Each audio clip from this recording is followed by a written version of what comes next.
Someone deleted a whole country's land registry this week. I'm Kai. In 2 minutes, I'll show you the system design question interviewers ask because of exactly this. A whole country's land registry got wiped this week. In interviews, when they say design a system, disaster recovery, and tested restores are the follow up they're really fishing for.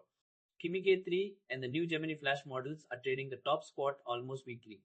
My honest take, don't memorize the leaderboard, it's stale by your interview date, just know the trade offs. I'll admit it, I once rewrote a whole pipeline to chase a benchmark that got beaten 2 weeks later.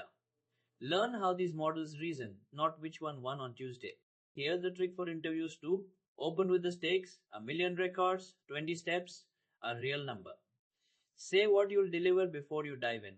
Memorizing a rare lead code trick but fumbling a loop is like knowing chess openings before you know how the pieces move.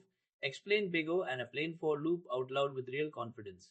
That leads a senior faster than any clever one-liner. Next week, I'm starting a numbered series on Big O from scratch. Plus, we break down one real security breach line by line. Keep it steady this week, and I'll see you at the next whiteboard. Python may look hard. Liking and subscribing is the easy part.